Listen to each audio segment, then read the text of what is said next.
Audio Jungle.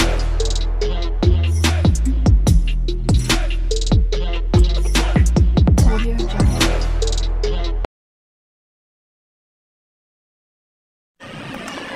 Hello everyone! For today's video guys, magluto tayo ng inasal sa kaldero. Yung sa ginagawa nila is inasal sa kawali, pero ako magluluto ko ng inasal sa kaldero. So ito guys, ginamit ko na siya sa toyo, bawang, may tarunan, may oyster sauce. Nag-add pa ako kanina ng kalamansi, tsaka konting ketchup. Tapos yung last is yung Sprite. Para yung lasa niya sumiksik sa kalamnan ng ating manok. So, 4 na ito yan guys. Kasi tatatlo kami sa bahay. So, may pang-dinner pa si Bossing, yung isa. So, ayan, nakababa na yun. So, binabad ko siya guys ng about 1.5 hour.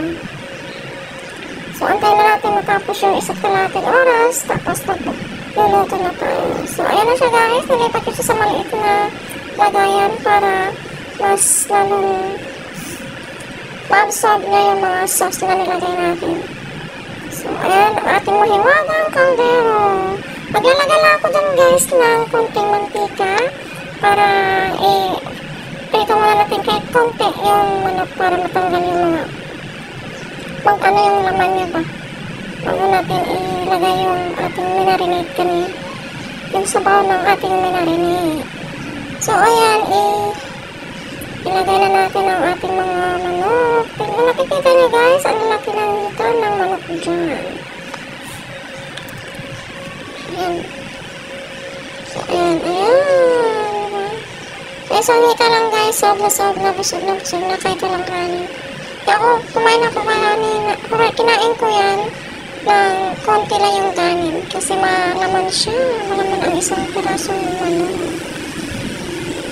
So, ayan, mekos muna ni Marja sa kaldero ng ating manok.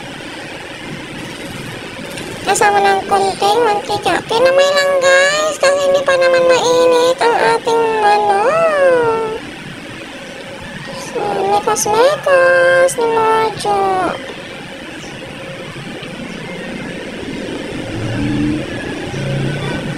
Bagal ni Marja. So, ayan, principal. Pwede natin gawin. Hindi lang po lagi prito.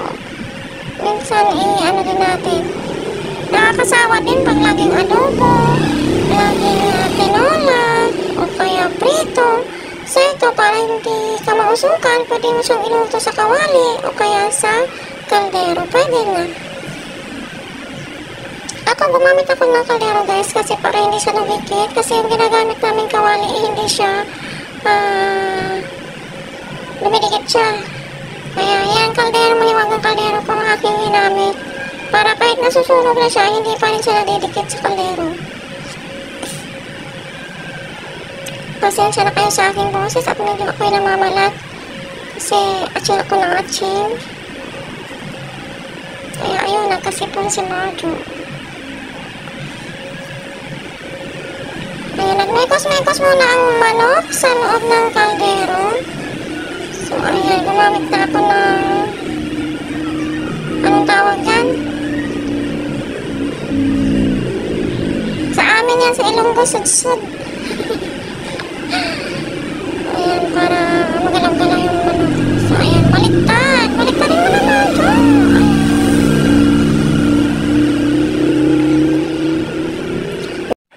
So, ayan, ilalagay na natin yung ating pinagmarinitan kanina na manok. Sinama na natin lahat. Pero pag malapit sa maluto guys, tatanggalin natin yung mga tanglad na yan. Yung mga dahon-dahon. Para hindi siya masama, hindi siya masunog sa kaldero. Ayan, magmekos muna hanggang pakuluan natin yung ating manok. Hanggang sa maubos na yung sabaw. Ayan. Mekos muna ang manok sa kaldero. So, ayan na guys, kumukulo na. Hindi ko alam kung ilang oras na pakulo ko. Basta hanggang sa maano siya guys na maubos yung sabaw niya. So, konting-konti na lang talaga, tapos yun, ipito na natin siya. Iihaw na natin siya. Parang inihaw na siya, guys. Kung mapapansin nyo, guys, mamaya, tatatlo na lang yung ating manok. Kasi nga, nilipat ko siya sa kabilang kaldero. Kasi nagsisiksikan sila dyan, guys, sa ating kaldero. Kaya, binawasan natin ng isang hita. Nilagay ko sa kaldero ng isa. Yung kunti na lang yung sabaw niya, tsaka ko siya nilipat. Tapos, nagdadin ako ng kunting sabaw dun sa kabilang kaldero para doon siya maihaw sa kabilang kaldero. Tignan nyo, nagsisiksikan sila sa loob ng isang kaldero. Di ba, tatatlong hita? Ang lalaki pa naman ang hita. So, ayan, nagtuloy sa pagmekos-mekos sa mga hita ng manok sa ating mahiwagang kaldero.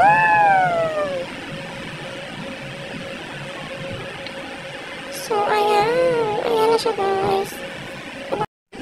Ayan, tuloy lang sa pagpakulo ang ating manok sa mahiwagang kaldero ng mga Diyo. So, nga pala, guys, pasensya na kayo sa mga kasama natin sa YT na especially sa ating kapamilya, kamanwit, mga kigwa. Pasensya na kayo, minsan di ako nakakasupport sa inyong mga premiere o kaya mga live. Kasi ang problema talaga dito sa amin is signal. Pero ngayon na dito ako sa Marikina, medyo okay ang signal niya. Pero pag nandun ako sa Pampanga, talagang yung signal namin doon nakaka-stress. Siguro dahil na din sa marami nakakabit sa isang wifi lang. Siguro mga 6 kami sa isang wifi. Kaya siguro mabagal yung ng wifi. So, pasensya na talaga kayo, guys. Pero hindi naman sa nagre-replay ako sa mga video niya, pero hindi ko lang siya nare-record. Basta alam ko sa sarili ko, nagre-replay ako. Hindi ko lang sinasabi. Ngayon sinasabi ko na sa inyo. Ayan, kung napapansin nyo, guys, sa tatlo na lang ang ating chicken. Pero yung sinabi ko kanina na nilipat ko siya sa kabilang kaldero kasi masikip na sila dyan sa ating kaldero. So, ayan, malapit na siyang maubos ang kanyang sabaw. Principal, tingnan mo, ang sarap-sarap ng principal. So, ayan na siya, guys. Continuous lang sa pagmekos-mekos ang ating mga manok sa kaldero hanggang sa makuha natin yung lapot at pwede na natin siyang ihaw-ihaw. So, ayan.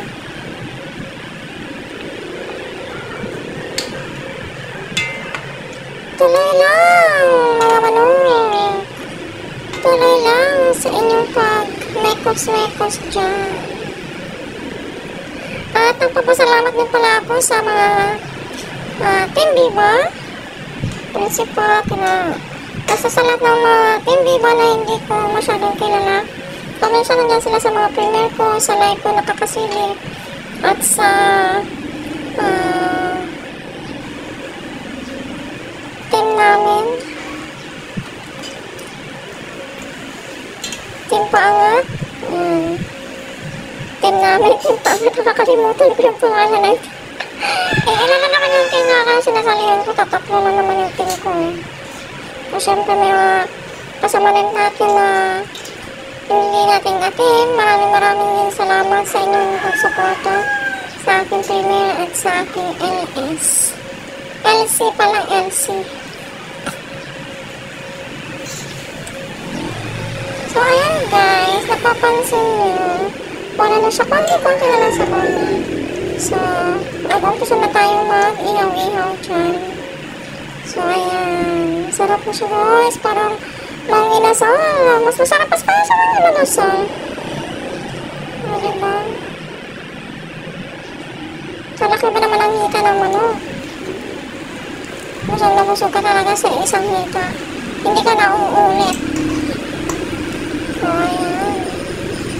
Maganda yung kulay niya guys. Maganda yung pagka, niya kasi nga napakuluan siya. Tapos na marinig siya.